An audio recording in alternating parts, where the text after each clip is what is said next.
नमस्कार, मैं हूं अंशुमान त्रिपाठी। भारतीय राजनीति में मर्यादा पुरुषोत्तम राम के चरित्र और आचरण की अपेक्षा की जाती रही है। वो हमारे देश की राजनीति के आदर्श पुरुष हैं। उन्हें समाज के एक छोटी व्यक्ति की उंगली उठाने पर अपनी सीता की अग्नि परीक्षा लेनी पड़ी थी। सीता से अगाध प्रेम की वजह से इसके बाद मिले निजी जीवन के दर्द और पीड़ा को समझा जा सकता है, जो उन्होंने समाज और राजनीति की शुचिता के लिए सही। लेकिन आज वक्त बदल चुका है। राजनीतिक शुचिता का दावा करने वाली पार्टियों ने सत्ता के लिए अब उन मूल्यों को छोड़ दिया। राम के नाम की राजनीति करने वाली भारतीय जनता पार्टी ने बहुमत पाए बगैर दल बदल के जरिए सरकार बनाने में महारत हासिल कर ली है। यही नहीं, वो दो दल बदल कर खुलेआम सरकार गिनाने की धमकी तक देने लगी है, ताकि दोबारा ज़रूरत पड़ने पर केंद्र में अपनी सरकार के लिए समर्थन हासिल कर सके। जय श्री राम, जय श्री राम, जय जय श्री राम, जय जय श्री राम, जय जय श्री राम। जय जय श्री राम। प्रधानमंत्री नरेंद्र मोदी ने अयोध्या पहुंचने पर उसी मर्यादा पुरुषोत्तम को याद किया जिसकी मर्यादा वो खुद न रख सके। जय श्री राम, जय जय श्री राम। कुछ दिन पहले ही उन्होंने लोकतंत्र की मर्यादा को धत्ता बताते हुए पश्चिम बंगाल की तृणमूल सरकार को अपरोक्ष रूप से धमकी दी थी। दीदी, आपकी जमीन खिसक चुकी है और दीदी देख लेना, 23 तारीख को जब नतीजे आएंगे, चारों तरफ कमल खिलेगा, तो तुम्हारे विधायक भी आपको छोड़ करके भाग जाएंगे। दीदी देख लेना। आज भी दीदी तुम्हारे 40 विधायक मेरे संपर्क में है। आज भी दीदी तुम्हारा बचना मुश्किल है।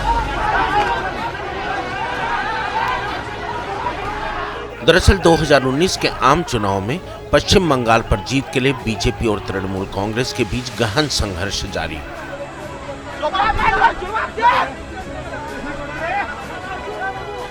भैया ये बूथ नंबर कौन सा है? भैया बूथ नंबर कौन सा है? मजदूर किसान के हक की लड़ाई में लाल हुई बंगाल की धरती अब हिंदू मुस्लिम वोटों के बंटवारे के लिए खून से लाल की जा रही है।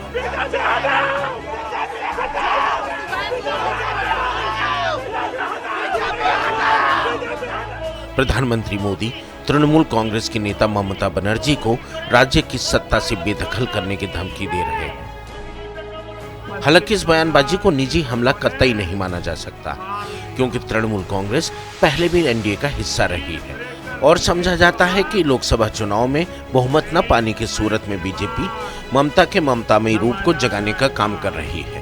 दरअसल दोनों सियासतदान जनता को बेहद मासूम समझ रहे हैं, जबकि वो दोनों पार्टियों के दोस्ताना रहे रिश्तों का सच जानती है।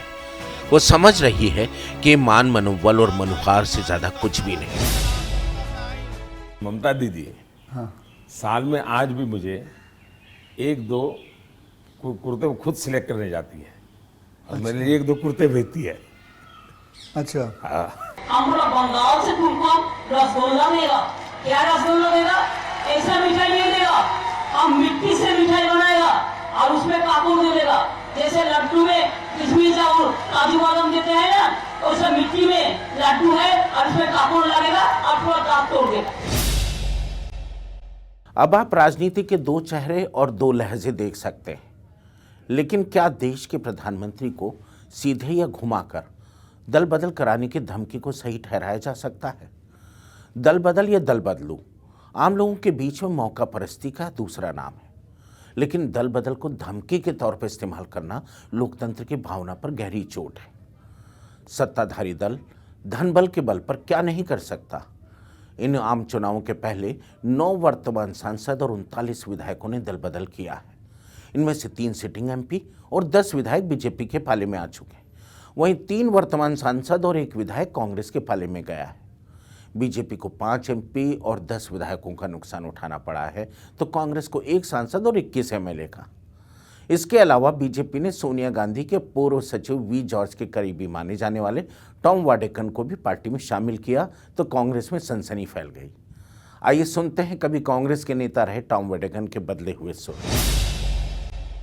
दोस्तों, बात ये आइडियोलॉजी का नहीं है, ये देश प्रेम की बात है। अगर कोई पॉलिटिकल पार्टी कोई ऐसा पोजीशन ले जो देश के खिलाफ है, तो मेरे पास कोई और विकल्प नहीं था कि उस पार्टी को छोड़े। और आप जानते ही हैं कि क्या क्या समस्याएं हैं, लेकिन अजीब गरीब बात यह है कि ऐसे वक्त पर इस पर टिप्पणी करना सही नहीं है।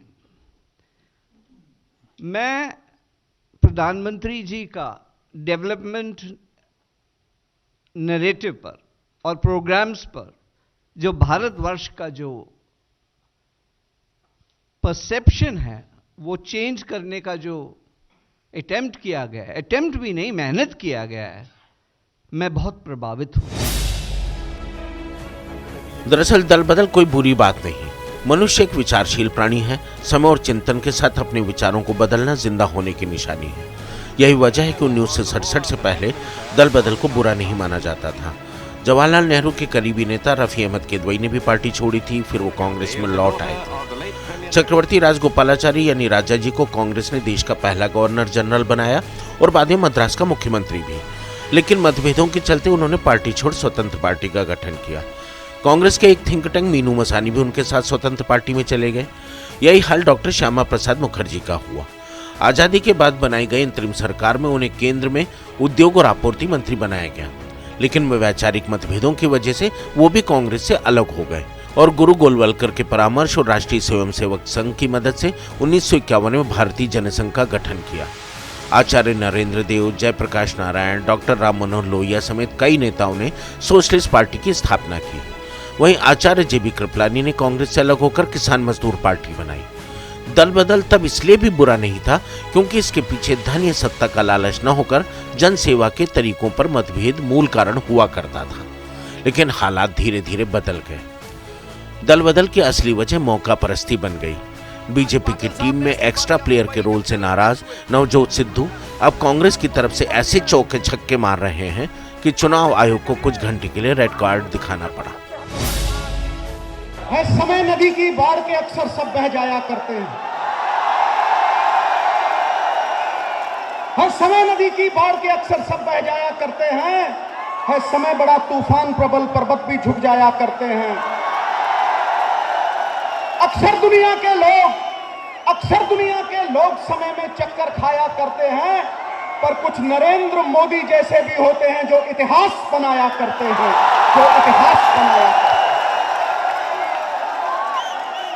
मित्रों, मंच सम्मान योग है। लोग सामने दिव्य बैठे हैं। मोदी साहब, गडकरी साहब, मेरा उनके चरणों में नमन है, गोयल साहब। लेकिन आज सिद्धू सत्य कह रहा है कि 1998 में वाजपेयी साहब के नाम पे सरकार बनी थी और 2014 में नरेंद्र मोदी के किरदार पे सरकार बनेगी। मैं जब भी सोनिया जी के सामने खड़ा होता हूं, कल कुर्सी भी लगाई थी लेकिन मेरी घुग्गी पोस्ट हो जाती, क्योंकि आकाश की कोई सीमा नहीं, पृथ्वी का कोई तोल नहीं, साधु की कोई जात नहीं, पारस और सोनिया जी का कोई तोल नहीं, कोई मोल नहीं। कमाए होंगे अंबानियों ने पैसे, बने होंगे बड़े बड़े सेठ, लेकिन पिछले 20 साल में अगर किसी ने सबसे ज्यादा इज्जत कमाई है तो हमारी अध्यक्षा सोनिया जी ने कमाई। ये सत्य है और सिद्धू सत्य बोलता है। जनप्रतिनिधियों की धींगा मुश्ती रोकने के लिए तत्कालीन प्रधानमंत्री राजीव गांधी ने जनवरी 1985 में 51वां संविधान संशोधन विधेयक पारित कराया, जिसे दल बदल कानून कहा जाता है। मार्च 85 से लागू हुए इस कानून से दल बदल पर रोक लगी। लेकिन इसकी 10वीं सूची की धारा 3 के माध्यम से गुंजाइश तलाश ली जाती थी। इसके तहत पार्टी के कुल निर्वाचित सदस्यों के 1/3 संख्या के सदस्यों के पार्टी छोड़ने पर दल बदल कानून लागू नहीं होता था। लेकिन दिसंबर 2003 में प्रधानमंत्री अटल बिहारी वाजपेयी ने 91वां संविधान संशोधन विधेयक पारित कराकर धारा 3 को खत्म कर दिया। नए संशोधन के मुताबिक अब विधायक दल में 1/3 से विभाजन अवैध माना जाता है, लेकिन 10वीं अनुसूची में अब भी एक चोर दरवाजा है, जिसका इस्तेमाल आज तक हो रहा है। विधायक दल के 2/3 सदस्य अब भी पार्टी तोड़ने की ताकत रखते हैं। प्रधानमंत्री नरेंद्र मोदी टीएमसी के 40 विधायकों के अपने संपर्क में होने की बात कर रहे हैं, लेकिन 295 सीटों वाली पश्चिम बंगाल विधानसभा में टीएमसी के पास 211 सदस्य हैं। ऐसे में बीजेपी के पास टीएमसी को तोड़ने की ताकत नजर नहीं आती। यही वजह है कि ममता बनर्जी पीएम मोदी के दावों को बंदर घुड़की बता रही हैं। कुछ भी हो, पीएम मोदी का यह बयान आज की राजनीति के चरित्र को बेनकाब करता है। ये बयान कहता है कि जनमत या बहुमत कुछ भी हो, धनबल और सत्ताबल से सरकार बनाई जा सकती है। गोवा, मणिपुर, अरुणाचल और उत्तराखंड इसकी सबसे बड़ी मिसाल है। गोवा में 40 सीटों वाली विधानसभा में कांग्रेस 17 सीटें जीतकर सबसे बड़ी पार्टी बनी, तो बीजेपी को महज 13 सीटें मिली। लेकिन एमजीपी और जीपीएफ के 3-3 और 3 निर्दलीय विधायकों के बल पर बीजेपी ने सरकार बना ली थी। लेकिन कभी कभी मनभेद भी दल बदल का कारण बनता है।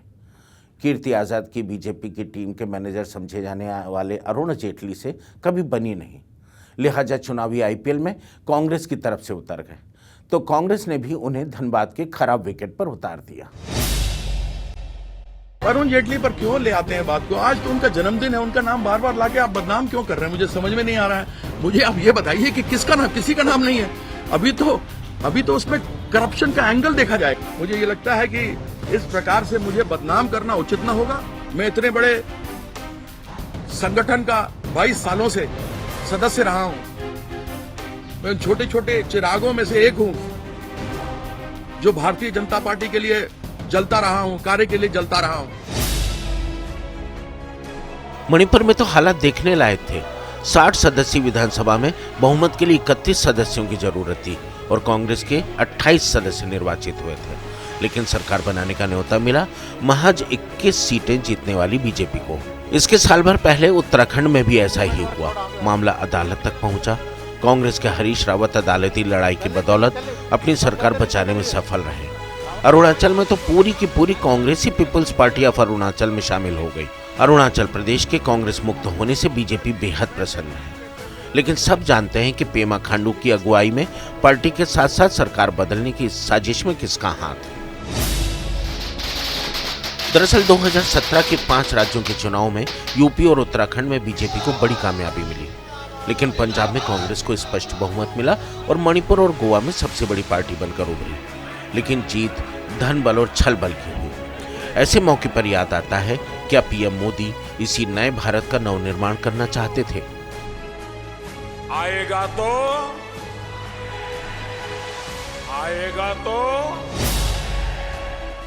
सच्चाई तो यह है कि राजनीति ने मर्यादा की सारी सीमाएं लांघ दी हैं। दुरभी संधियों और षड्यंत्रों के जरिए जनादेश का खुलेआम अपहरण होने लगा है। हाल में हुए 5 राज्यों के चुनाव में मध्य प्रदेश, छत्तीसगढ़ और राजस्थान में कांग्रेस की सरकारें बनी। वहीं तेलंगाना में टीआरएस की और मिजोरम में एमएनएफ की। कोशिश तो मध्य प्रदेश में भी बहुत हुई, लेकिन पंजाब छोड़कर पूरे देश से तकरीबन लुप्त हो चुकी कांग्रेस ने अपने सारे घोड़े खोल दिए। बीजेपी ने भी 2019 के आम चुनाव के मद्देनजर ज़्यादा जोर ज़बरदस्ती की नहीं, लेकिन कांग्रेस मुक्त भारत के इस प्रोजेक्ट के चीफ आर्किटेक्ट अमित शाह ही माने जाते हैं। उनके इसी मकसद को लेकर पीएम मोदी ने जिस तरह की भाषा का इस्तेमाल किया, वो मायावती को भी नागवार गुजरा है। उन्होंने ट्वीट कर कहा है कि अभी हाल में इनका जनविरोधी अहंकार इतना सर चढ़कर बोला कि इन्होंने बंगाल में तृणमूल कांग्रेस की 40 विधायक तोड़कर ममता बनर्जी सरकार गिराने की खुलेआम धमकी भी दे डाली, जो राजनीतिक षड्यंत्र का चरम है, जिसके लिए बंगाल व देश की जनता उन्हें कभी माफ नहीं करने वाली। हालांकि साजिशों की सरकार बनाने की शुरुआत इंदिरा गांधी के वक्त ही शुरू हुई। 1967 में 37 विधायकों के थोक में पार्टी बदलने पर मध्य प्रदेश के मुख्यमंत्री डीपी मिश्रा ने इंदिरा गांधी से राज्य विधानसभा भंग करने की इजाजत मांगी थी, लेकिन ऐसा न हुआ। लोगों का कहना है कि अगर ऐसा होता तो संभव है आज हालात दूसरे होते, लेकिन ऐसा नहीं है। हर दौर में उसूल बदलते हैं। अब राजनीति से शर्म का पर्दा पूरी तरह से उठ गया है। समाजवादी पार्टी से अपना राजनीतिक किरदार शुरू करने वाली जयाप्रदा अब बीजेपी जा पहुंची हैं, लेकिन उनकी सियासी फिल्म में आजम खान अब भी विलेन के किरदार में है। बतौर विलेन उनके डायलॉग की वजह से चुनाव आयोग ने उन्हें दूसरी बार सेंसर कर दिया है। आज मैं आपको भाई भाई कहते हुए एक राखी के आपने उसके राखी का जो महत्व है आप पहचान नहीं पाया है। भाई होकर एक बहन को आपने नाचने वाले कहा है, भाई होकर आपने मुझे पजेब कहा है, भाई होकर आपने मुझे कितना बद शब्द आपने कहा है, ये मुझे पता है। फिर भी मैंने आपके बीच में आके 2009 में काम किया। 10 बरस जिसने रामपुर वालों का खून पिया, लहू पिया, जिसकी उंगली पकड़कर हम रामपुर में लेकर आए, रामपुर की गलियां, रामपुर की सड़कों की पहचान कराई, किसी का कांधा नहीं लगने दिया उसके शरीर से, आप गवाही दोगे। कांधा नहीं लगने दिया, छूने नहीं दिया, गंदी बात नहीं करने दी। आपने 10 साल अपना प्रतिनिधित्व कराया, मगर आपने और मुझे क्या फर्क है?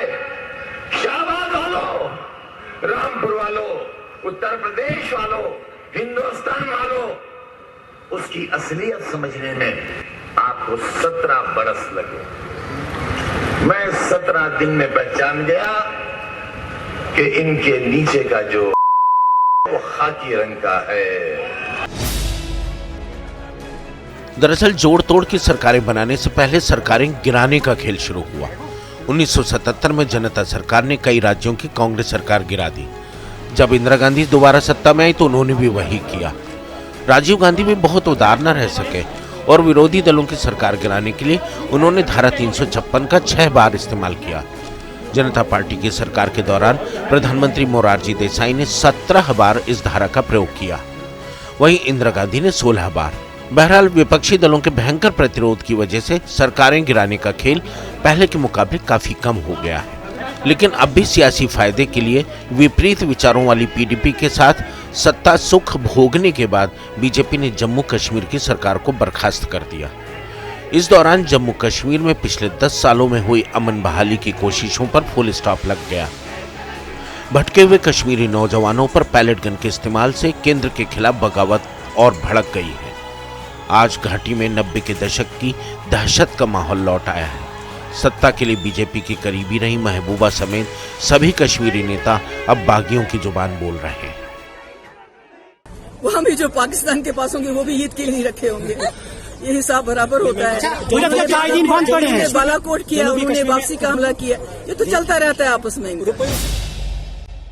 जम्मू कश्मीर के सियासी सवालों के जवाब देने के बजाय बीजेपी धारा 370 और राष्ट्रवाद का नारा लगाते हुए सेना को सामने कर देती है। बहरहाल अपनी नाकामियों को छुपाने के लिए दल बदल कराकर दूसरी पार्टियों से नेता इंपोर्ट किए जाने लगे हैं। वहीं कांग्रेस को दलित वोटों की इतनी ज़रूरत है कि बीजेपी ने जिस उदित राज को टिकट नहीं दिया उसको कांग्रेस ने दौड़कर गले लगा लिया। मैं आज कांग्रेस में शामिल हुआ और कांग्रेस में मैं 12-14 से ही आना चाहता था। राहुल जी इस बात को जानते हैं, परिस्थितियां ऐसी रही। मैं उन लोगों में से नहीं हूं कि कोई चीज में झूठ बोलूं। अगर बीजेपी टिकट वहां से देती तो मैं वहां से लड़ता, लेकिन इसके वजह से एक बहुत बड़ी चीज निकल करके देश में आई कि बीजेपी कितना दलित विरोधी है। तकलीफ की बात यह है कि सत्ता सुख का लालच देकर दलित नेतृत्व को हमेशा गुमराह किया जाता रहा है और वो भी मनुवादी कही जाने वाली पार्टी में बगुला भगत बनकर बैठ जाते हैं। सियासत एक करियर बन चुका है।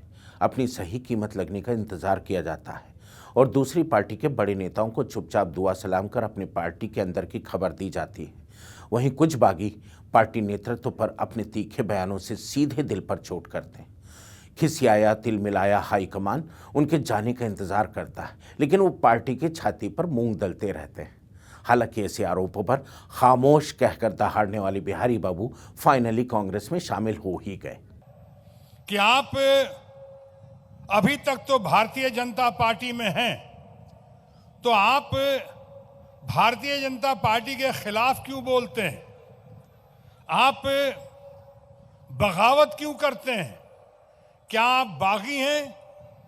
तो मैं कहना चाहता हूं फिर से कि अगर सच कहना बगावत है तो समझो हम भी बागी हैं। चुनाव जीतने की जिद में भ्रष्ट कहे जाने वाले कांग्रेस के इतने नेताओं को बीजेपी ने शामिल कर लिया है कि देश को कांग्रेस मुक्त करने के बजाय खुद बीजेपी कांग्रेस युक्त हो गई है। वहीं अपने बुरे वक्त पर छोड़कर जाने वाले नेताओं की वजह से कांग्रेस का शुद्धिकरण हो गया है। लेकिन जीत का संकल्प वाली बीजेपी के लिए सत्ता से बढ़कर कुछ भी नहीं, राजनीतिक शुचिता तो तनिक भी नहीं। इसीलिए 2019 में सीटें कम होने की सूरत में कुर्सी पर काबिज रहने के लिए रणनीति पर काम चल रहा है। इसीलिए बीजेपी कभी ममता को आंखें दिखाती है तो कभी पुचकारती नजर आती, क्योंकि बीजेपी समझ रही है कि जगनमोहन रेड्डी, चंद्रशेखर राव, नवीन पटनायक और नीतीश कुमार के साथ उसे ममता से माँ की सी ममता और मायावती से उनकी सियासी माया की जरूरत पड़ सकती है। तकलीफ की बात यह है कि ये दल बदलू और मौका परस्त, पूरी जिंदगी पार्टी का परचम लहराने वाले, गली गली गांव गांव दर दर के ठोकरे खाकर और दूसरे दलों के ताने सुनकर भी विचारधारा का प्रचार प्रसार करने वाले कार्यकर्ता की राजनीतिक बलि ले लेते हैं। क्योंकि हकीकत यह है कि सभी पार्टियां उसे टिकट देती हैं जो सही गलत हर तरीके से चुनाव जीतने का मादा रखता है। इसीलिए जहां एक तरफ अटल अडवाणी जोशी की अगुवाई वाली बीजेपी की जगह मोदी शाह की बीजेपी ने ले ली है, वहीं हताश हो पार्टी छोड़ चुके कार्यकर्ताओं की अहमियत कांग्रेस को अब समझ में आने लगी है। पार्टी की महासचिव प्रियंका गांधी को कहना पड़ा है कि यूपी में कांग्रेस का संगठन कमजोर है। आज इतना ही, फिर मिलते हैं किसी नए मुद्दे के साथ। दीजिए इजाजत। जय हिंद, जय भारत।